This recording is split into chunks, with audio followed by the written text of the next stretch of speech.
জাতীয়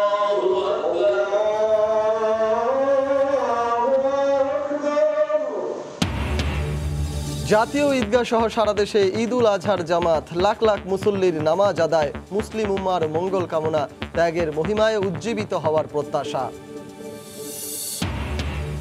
বৃষ্টির মধ্যেই রাজধানী সহ সারা দেশে চলছে পশু কোরবানি, রাস্তাঘাট তলিয়ে যাওয়ায় দুর্ভোগ, বর্জ্য ব্যবস্থাপনা নিয়ে শঙ্কা, তৎপর সিটি কর্পোরেশন। এমআরটি কার্ডে বহুমাত্রিক সেবা, মেট্রো রেলের ভাড়া সহ দেয়া যাবে বাস, রেল, লঞ্চ ও সেতুর টোল, মোবাইল ব্যাংকিংয়ে করা যাবে রিচার্জ। এবং খুলনায় প্রধানমন্ত্রীর আশ্রয়ণ প্রকল্পে বদলে গেছে শত শত অসহায় পরিবারের ভাগ্য, তৈরি হচ্ছে আরও 1000-এর বেশি ঘর, শিগগিরই ভূমিহীন হবে জেলা।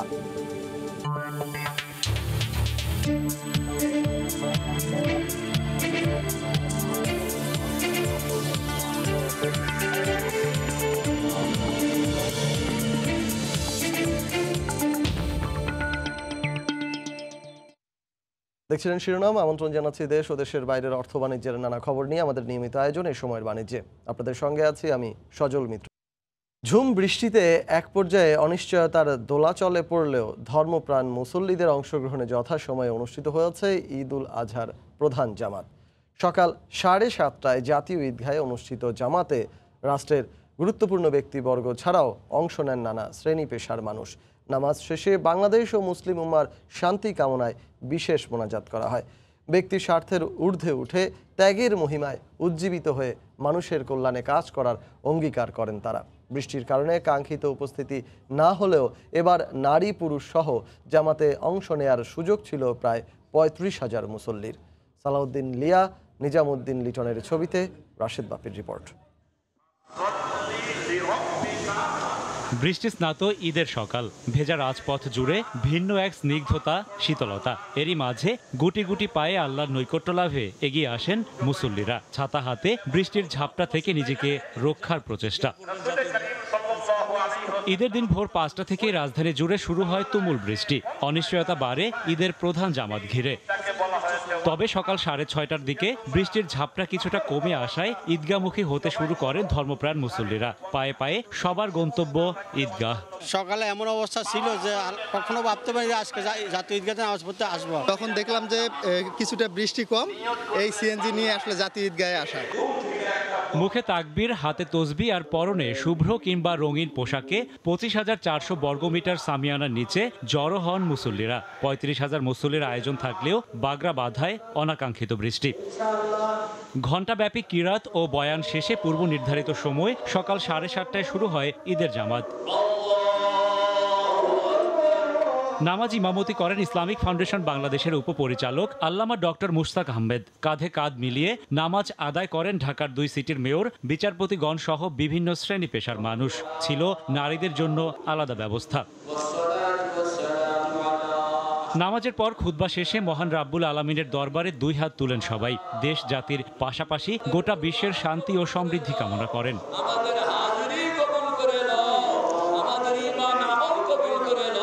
এরপর সব ভেদাভেদ ভুলে একে অপরকে টেনে নেন বুকে, উষ্ণ আলিঙ্গনে ঋদ্ধ করেন বন্ধুত্ব, আত্মীয়তা আর ভ্রাতৃত্বের বন্ধন।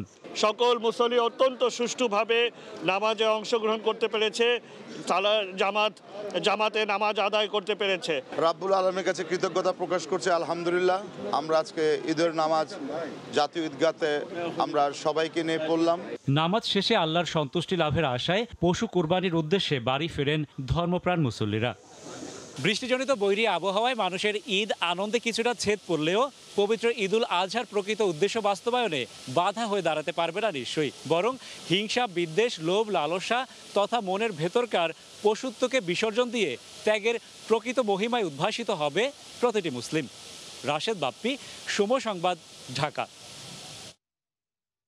এদিকে দেশের মসজিদে মসজিদে ঈদ উল আজহার জামাত অনুষ্ঠিত হয়েছে। অংশ নেন হাজার হাজার মুসল্লি। পরে মোনাজাতে দেশ ও জাতির মঙ্গল কামনায় মোনাজাত করেন তারা। মহান আল্লাহর সন্তুষ্টির আশায় সারা দেশে অনুষ্ঠিত হয় ঈদ উল আজহার নামাজ। বৃষ্টি উপেক্ষা করে জামাতের শরীক হন ধর্মপ্রাণ মুসল্লিরা। বৃহস্পতিবার সকাল থেকেই বিভিন্ন জেলায় শুরু হয় ঝুম বৃষ্টি। ছাতা মাথায় ঈদগাহ ময়দানে আসেন মুসল্লিরা। ধনী গরিব এক কাতারে দাঁড়িয়ে আল্লাহর দিদার লাভের আশায় নামাজ আদায় করেন। নামাজ শেষে মোনাজাতে অংশ নেন লাখ লাখ মুসল্লি। অশ্রুসজল চোখে প্রার্থনা করেন অনেকে, চান দেশ ও জাতির সমৃদ্ধি। আল্লাহ তাআলা যাতে মাফ করে দেয় আমাদেরকে, এই আশায়। মানুষের মনের পশুটাই হচ্ছে বড় পশু, এটাকে আগে কুরবানি দিতে হবে, তারপরে মনের পশু কুরবানি দিতে হবে। নামাজ শেষে বিভেদ ভুলে একে অপরের সাথে কোলাকুলি করে শুভেচ্ছা বিনিময় করেন সর্বস্তরের মানুষ। সকল মানুষের প্রতি আমার শ্রেণী, ধর্ম, তারপরে ধনী দরিদ্র নির্বিশেষে সকলকে আমি ঈদের শুভেচ্ছা জানাই, ঈদুল আজহার শুভেচ্ছা জানাই। আল্লাহ পাক রব্বুল আলামিন আমাদের সকলের কোরবানি তিনি কবুল করুন। দেশের উপরে আমাদের শান্তি বর্ষিত হোক। আমার সরকার এবং জনগণের প্রচেষ্টায় আমরা অর্জন করেছি অনেক কিছু, আরও অর্জন করব ইনশাআল্লাহ। বৃহস্পতিবার সকালে চট্টগ্রামের জমিয়াতুল ফালা জামে মসজিদ, সিলেটের শাহী ঈদগাহ, বরিশালের কেন্দ্রীয় হিমায়তুদ্দিন ঈদগাহ ময়দান, রাজশাহীতে শাহ মখদুম দরগা মসজিদ এবং হবিগঞ্জে কেন্দ্রীয় ঈদগাহে প্রধান জামাত অনুষ্ঠিত হয়। এছাড়া সারা দেশে বিভিন্ন মসজিদে একাধিক জামাতের আয়োজন করে মসজিদ কর্তৃপক্ষ। আর নামাজকে কেন্দ্র করে বাড়তি নিরাপত্তা ব্যবস্থা নেয় আইন শৃঙ্খলা রক্ষা বাহিনী। ফাহরিয়া ফারজানা, সময় সংবাদ। বৃষ্টির মধ্যেই রাজধানী সহ সারা দেশে চলছে পশু কোরবানি। এরই মধ্যে ঢাকার বিভিন্ন স্থানে শুরু হয়েছে চামড়া বেচাকেনা। এদিকে চট্টগ্রামে অলিগলি থেকে চামড়া সংগ্রহ করছেন মৌসুমী ব্যবসায়ীরা। সেই খবর জানাতে সায়েন্স ল্যাব মোড়ে আছেন সহকর্মী কামরুল হাসান সবুজ এবং চট্টগ্রামের পাঠানটুলিতে আছেন আমাদের সহকর্মী কমল দে। শুরুতেই যাচ্ছি সবুজের কাছে, সায়েন্স ল্যাবে। সবুজ, দেশের চামড়া শিল্পে যে পরিমাণ চামড়া বছরে দরকার হয়, বলা হয়ে থাকে কোরবানির ঈদেই সংগ্রহ করা হয় তার অর্ধেক। তো সেই চামড়া সংগ্রহ কার্যক্রম এর মধ্যে শুরু হয়ে গেছে। আমরা আছি রাজধানীর সায়েন্স ল্যাব মোড়ে। সায়েন্স ল্যাব মোড়ে অবশ্য চামড়া কেনাবেচা নিষিদ্ধ করেছে সিটি কর্পোরেশনের পক্ষ থেকে। তারপরেও আমরা দেখছি যে বরাবর যেমন মিরপুর রোডে, সায়েন্স ল্যাবের মিরপুর রোডেই এই চামড়া কেনাবেচা হয়, এবার আমরা দেখছি গ্রিন রোড এবং মিরপুর রোডের যে সংযোগ, সেই সংযোগে কেনাবেচা হচ্ছে। পাড়া মহল্লা থেকে চামড়া নিয়ে যারা আসছেন তারা এখন পর্যন্ত তেমন অভিযোগ করেননি। প্রতিবার যেমন শুরুতেই অভিযোগ করেন আসলে তারা কেনা দামও পাচ্ছেন না, বা যে দামে তারা কিনে নিয়ে এসেছেন তার চেয়ে কমে বিক্রি করছেন, সেই রকম অভিযোগ এখন পর্যন্ত নেই। ক্রেতা বিক্রেতা আমরা দুই একজনের সাথে যে কথা বলে আমরা যেটা জেনেছি যে আসলে এখন পর্যন্ত তারা মোটামুটিভাবে তারা অন্তত যে খুব লোকসানে বিক্রি করছেন না, এটা তারা জানিয়েছেন যে লাভের পরিমাণ কম হচ্ছে কিন্তু তারা লোকসানে বিক্রি করছে না, চামড়া সংগ্রহ করে তারা বিক্রি করছেন। এভাবে যে বিক্রি চলছে বা কেনাবেচা চলছে, সেখানে একটি বড় সমস্যা হচ্ছে এই যে বৃষ্টির কারণে কিন্তু চামড়াতে পানি পড়লে চামড়া নষ্ট হয়ে যাবে দ্রুত। তো যত দ্রুত যারা সংগ্রহ করে বিক্রি করতে পারবেন তারা ততটা সুবিধা করতে পারবেন, যেটি যারা ক্রেতা আছে অর্থাৎ বিভিন্ন ট্যানারি প্রতিষ্ঠানের পক্ষ থেকে কিংবা যারা পাইকার বা আড়ত পর্যায়ে দেওয়ার জন্য যারা এখান থেকে চামড়া কিনছেন তারা কিন্তু সেটাই বলছেন যে যত দ্রুত সংগ্রহ করে বিক্রি করে দিতে পারবেন। কারণ যারা এই যে কাঁচা চামড়া সংগ্রহ করছেন এবং বিক্রি করে দিবেন মর্মে, তারা আসলে এখানে তো লবণ দিবেন না বা সংগ্রহটা খুব যথোপযুক্ত করবেন না, তাতে চামড়া নষ্ট হয়ে যাওয়ার শঙ্কা রয়েছে। যার জন্য যারা দ্রুত বিক্রি করে দেবেন তারা হয়তো ভালো দাম পাবেন এবং পরবর্তীতে যারা রাখার চেষ্টা করবেন বা একটু দরদাম করে বেচার চেষ্টা করবেন তারা যেন চামড়াতে বৃষ্টির পানি পড়তে না দেয় বা পানি না পড়ে, সেই বিষয়টা যেন খেয়াল রাখা হয়, সেটি আসলে দেখতে বলছেন এখানকার যারা চামড়া ক্রেতা তারা। তো সারাদিনে আসলে কেনাবেচা চলবে। এই মুহূর্তে আমার কাছে এখানকার এই ছিল সবশেষ খবর। আমরা এখন চলে যাচ্ছি চট্টগ্রাম, সেখানকার চামড়া সংগ্রহের খবর জানাবেন সহকর্মী কমল দে। ধন্যবাদ সবুজ। বন্দরনগরী চট্টগ্রামে এবার তুলনামূলক কোরবানি কিছুটা কম হয়েছে, তারপরও চামড়া ব্যবসায়ী সমিতি বা তারা প্রায় 3.5 লাখ চামড়া তারা সংগ্রহের লক্ষ্যমাত্রা নির্ধারণ করে। তবে একটি বিষয় হলো গত বছরের মতো এই বছরও গাউসিয়া কমিটি যেহেতু চামড়া সংগ্রহে নেমেছে, তাই বলা চলে চামড়া এবার হয়তো আর নষ্ট হবে না। আপনি জানেন গত বছরের আগের 2 বছর কিন্তু ব্যাপক চামড়া নষ্ট হয়েছিল সিন্ডিকেট কারসাজির কারণে। গত বছর যখন গাউসিয়া কমিটি সকাল থেকে চামড়া সংগ্রহ শুরু করে তখন সিন্ডিকেট কারসাজি আর কাজে আসেনি। তো গতবার কিন্তু গাউসিয়া কমিটি প্রায় 1 লাখ পিস চামড়া সংগ্রহ করেছিল। এবারও তারা চট্টগ্রাম শহরে 41টি ওয়ার্ডে বিভিন্ন পয়েন্টে তারা এরকম 100-এর বেশি বুথ খুলেছে এবং বুথ খুলে স্বেচ্ছাসেবীরা সেখানে তারা বিভিন্ন মাদ্রাসার জন্য, ছাত্রদের সাহায্যের জন্য তারা এই চামড়া সংগ্রহ শুরু করেছে। এবং আমরা দেখছি আমরা রয়েছে এখন পাঠানটুলি ওয়ার্ডে, এই ওয়ার্ডে লক্ষ্যমাত্রা নির্ধারণ করা হয়েছে তারা 1000 চামড়া সংগ্রহ করবে। আমরা দেখতে পাচ্ছি এরকম অসংখ্য বুথে তারা চামড়াগুলো পাড়া মহলা থেকে চামড়াগুলো সংগ্রহ করছে। এরপর তাদের যে গাড়ি রয়েছে সে গাড়িতে করে চামড়া নিয়ে যাওয়া হবে সুন্নিয়া মাদ্রাসায় এবং সেখানে লবণ দিয়ে তারা প্রক্রিয়াজাত করবে। আমরা দেখেছি 2021 এবং 2022 এই 2 বছর কিন্তু ব্যাপক চামড়া নষ্ট হয়েছিল চট্টগ্রামে সিন্ডিকেটের কারসাজির কারণে। গত বছর 2022 সালে যখনই গাউসিয়া কমিটি নামে রাস্তায় মাঠে নামে এবং তারা এসে যখন চামড়া সংগ্রহ শুরু করে তখন কিন্তু সিনিয়র কারসাজি চলতে পারেনি এবং গাউসিয়া কমিটি প্রায় 1 লাখ পিসের বেশি চামড়া সংগ্রহ করেছিল, যে কারণে তারা চামড়াগুলি তারা মাদ্রাসার কাছে ব্যবহার করতে পেরেছে। তো আমরা দেখতে পাচ্ছি গাউসিয়া কমিটি এবারও মাঠে নেমে তারা চামড়া সংগ্রহ করছে। তো এখন পর্যন্ত আমার কাছে ছিল একে তো চামড়া সংগ্রহ লক্ষ্যমাত্রা নির্ধারণ করেছে ব্যবসায়ীরা 3.5 লাখ এবং একই সাথে গাউসিয়া কমিটি প্রায় 1 লাখ চামড়া সংগ্রহ করতে যাচ্ছে এমনটি আমাদের জানিয়েছে। তো এখন পর্যন্ত আমার কাছে ছিল চট্টগ্রাম থেকে চামড়া সংগ্রহের সর্বশেষ। কোরবানির পশুর চামড়া সংগ্রহের সবশেষ খবরাখবর জানাচ্ছিলেন চট্টগ্রাম থেকে কমল দে এবং ঢাকার সায়েন্স ল্যাব থেকে আমাদের সহকর্মী কামরুল হাসান সবুজ। সিটি কর্পোরেশন এলাকায় চলছে কোরবানির পশুর বর্জ্য অপসারণের কাজ। এই মুহূর্তে রাজধানীতে আছেন আমাদের সহকর্মী আতাউল কাউসার এবং রাজশাহীতে আছেন মওদুদ রানা। সরাসরি চলে যাব তাদের কাছে। প্রথমেই যাচ্ছি ঢাকায় কাউসারের কাছে। কাউসার, দুটি সিটি কর্পোরেশনই বর্জ্য ব্যবস্থাপনা নিয়ে অত্যন্ত সতর্ক অবস্থায় আছে এমনটি আমরা জেনেছি এখন পর্যন্ত সিটি কর্পোরেশন কর্তৃপক্ষের বরাতে। সিটি কর্পোরেশনের বিশেষ করে আমি এই মুহূর্তে আছি রাজধানীর উত্তর সিটি কর্পোরেশনে। আমরা দেখেছি সকাল থেকে গরু জবাইয়ের পর থেকে এখন পর্যন্ত সেই সিটি কর্পোরেশন তাদের কর্মীদের দিয়ে পরিচ্ছন্নতা কর্মীদের দিয়ে এই বর্জ্য পরিষ্কারের আপ্রাণ চেষ্টা চালিয়ে যাচ্ছে এবং কয়েকজন পরিচ্ছন্নতা কর্মীর সাথে আমি কথা বলেছি, তারা জানিয়েছেন তাদের কাছে সুস্পষ্ট নির্দেশনা রয়েছে 8 ঘন্টার মধ্যে যাতে বর্জ্য পরিষ্কার করা হয়। এবং এক্ষেত্রে আমি আপনাকে জানিয়ে রাখি মূলত 2 ধরনের বর্জ্য বর্তমানে ঢাকা সিটি কর্পোরেশনে রয়েছে। একটি হচ্ছে গরুর হাটের যে বর্জ্যগুলো রয়েছে সেটি গতকালকে থেকেই পরিষ্কার করা শুরু করেছে এমনটি জানিয়েছে সিটি কর্পোরেশন। আর আরেক ধরনের বর্জ্য যেটি আজকে গরু কোরবানির পর থেকে গরুর জবাইয়ের পর থেকে মাংস কাটাকাটির পর থেকে যে বর্জ্যগুলো তৈরি হয়েছে সেই বর্জ্যগুলো পরিষ্কারের জন্য 8 ঘন্টা সময় বেঁধে দিয়েছে পরিচ্ছন্নতা কর্মীদের এমনটি জানিয়েছে সিটি কর্পোরেশন। এবং আমরা দেখেছি বহু বাসায় city corporation one time polythene দিয়েছে যে বর্জ্যগুলো যাতে সেই পলিথিনে ভরে একটি নির্দিষ্ট ডাম্পিং স্টেশনে পাঠানো হয় এবং সার্বিকভাবে এভাবেই করেই বর্জ্য ব্যবস্থাপনাটি করছে সিটি কর্পোরেশন। আমরা সকাল থেকে রাজধানীর বেশ কয়েকটি জায়গায় গিয়েছি, বিশেষ করে উত্তর সিটি কর্পোরেশনের বেশ কয়েকটি স্থানে আমি গিয়েছি। আমি দেখেছি যে সেখানে বর্জ্য ব্যবস্থাপনার কার্যক্রম চলছে। এবং একটি বিষয় জানিয়ে রাখি যে বৃষ্টির কারণে অন্যান্য সময় আমরা যেমনটি দেখি যে রাস্তায় গরু জবাই হয় সেই বিষয়টি এবার অনেকটাই অনুপস্থিত। আমরা অনেককে দেখেছি যে তাদের বাসার গ্যারেজে সেই গরু জবাই করতে, যার প্রেক্ষিতে আসলে সড়কে খুব একটা বর্জ্যের উপস্থিতি আমরা দেখিনি। তো বর্জ্য ব্যবস্থাপনা নিয়ে রাজশাহীতে কাজ করছেন আমাদের সহকর্মী মওদুদ রানা, সেখানকার বর্জ্য ব্যবস্থাপনা সংক্রান্ত তথ্য জানতে চলে যাচ্ছি তার কাছে। কোরবানির ফলে সৃষ্ট যে বর্জ্য সেটি অপসারণে কাজ শুরু করেছে রাজশাহী সিটি কর্পোরেশন। 11টার পর থেকেই মূলত তারা কাজ শুরু করেছেন। আমরা দেখেছি যেসব স্থানে কোরবানি হয়েছে সেখানে যেসব ময়লা সংগ্রহের ভ্যানগুলো রয়েছে সেই ভ্যানগুলো যাচ্ছেন এবং ময়লা সংগ্রহ করছেন। রাজশাহী নগরীর 30টি যে ওয়ার্ড রয়েছে প্রত্যেকটি ওয়ার্ডে 10টি করে ভ্যান কাজ করছে। এই 10টি ভ্যান বিভিন্ন জায়গায় কোরবানির যে বর্জ্য সেটি সংগ্রহ করবেন। এরপর যে সাব সেন্টারগুলো রয়েছেন সেই সাব সেন্টারে নিবে। রাজশাহী নগরীতে এরকম 58টি সাব সেন্টার রয়েছে এবং বিকেল 5টার পরে সেই সাব সেন্টার থেকে 4টি যে কেন্দ্র রয়েছে সেই কেন্দ্রগুলোতে ময়লা নিয়ে যাবেন এবং সন্ধ্যার পর সেখান থেকে যে ভাগাড় রয়েছে ভাগাড়ে ময়লাগুলো নিয়ে যাবেন। এখানে প্রত্যেকটি ওয়ার্ডে একজন করে নির্দিষ্ট দায়িত্বপ্রাপ্ত ব্যক্তি রয়েছেন, তিনি আসলে মনিটর করছেন।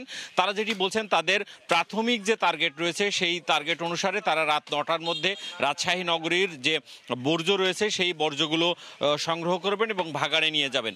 এবং প্রত্যেকটি ভ্যানের সাথেই ব্লিচিং পাউডার রয়েছে, চুন রয়েছে, সেই চুন তারা দিয়ে দিচ্ছেন। এবং রাজশাহী নগরীর প্রত্যেকটি ওয়ার্ডের জন্য 40 কেজি করে চুন এবং 50 কেজি করে ব্লিচিং পাউডার বরাদ্দ দেওয়া হয়েছে। তারা যেসব স্থান থেকে বর্জ্য সংগ্রহ করবেন সেখানে প্রথমে বর্জ্য সংগ্রহ করবেন, এরপরে চুন এবং ব্লিচিং পাউডার দিবেন।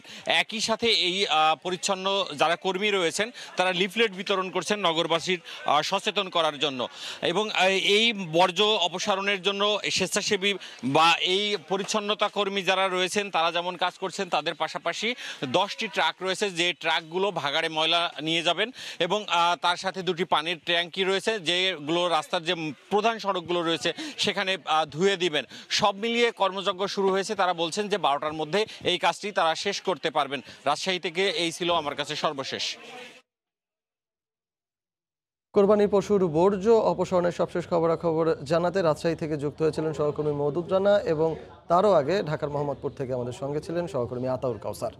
এমআরটি কার্ডে বহুমাত্রিক সেবা, মেট্রো রেল সহ দেয়া যাবে বাস, ট্রেন, লঞ্চের ভাড়া, এমনকি সেতুর টোল। মোবাইল ব্যাংকিংয়ের মাধ্যমে করা যাবে রিচার্জ। আগস্টের মধ্যেই যুক্ত হচ্ছে নতুন ফিচার। এনআইডি দিয়ে প্রতিটি স্টেশনেই মিলবে এই কার্ড। রাশেদ লিমনের রিপোর্ট।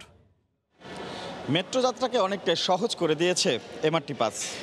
এর মাধ্যমে এমন লাইনে দাঁড়িয়ে টিকিট কাটার জন্য অপেক্ষা করতে হয় না। এর মধ্যে 10% যাত্রী ব্যবহার করছেন এই র্যাপিড পাস। কর্তৃপক্ষ বলছেন, যখনই মতিঝিলে পৌঁছাবে মেট্রো রেল, তখনই বাড়তে থাকবে এই র্যাপিড পাস ব্যবহারের সংখ্যা।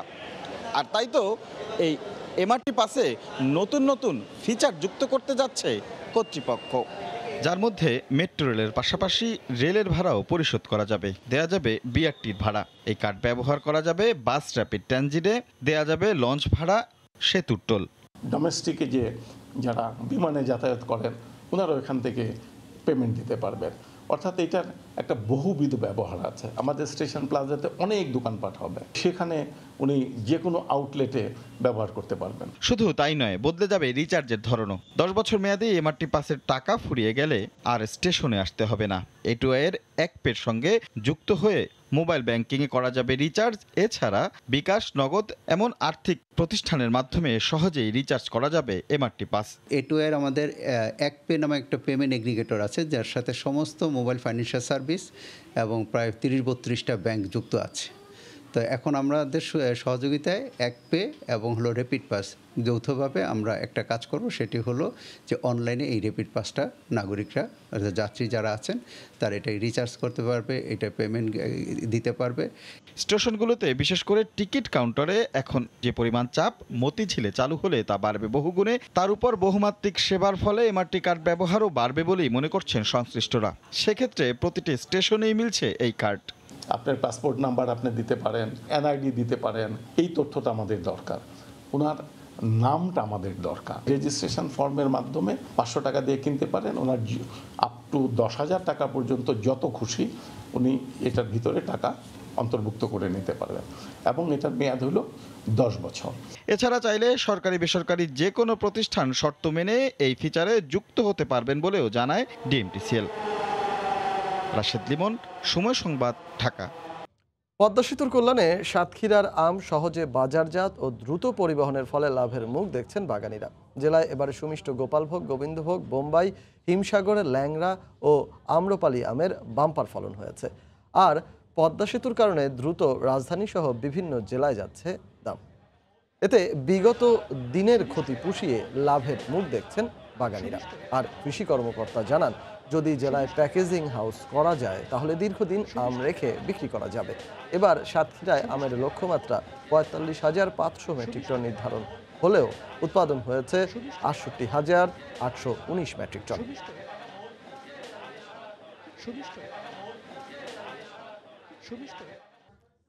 টানা 11 বছর ঘাটতির পর এবার বেনাপোল কাস্টমস হাউসে আমদানি বাণিজ্যের রাজস্ব আয় লক্ষ্যমাত্রা ছাড়িয়েছে।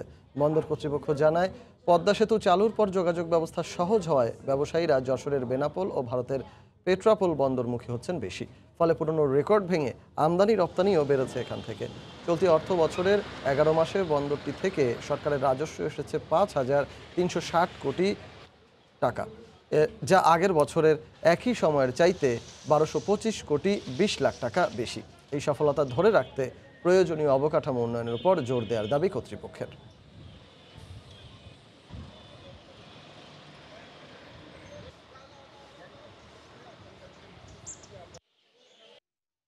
এ পর্যায়ে শীর্ষ সংবাদগুলো জানিয়ে দিচ্ছি আরেকবার।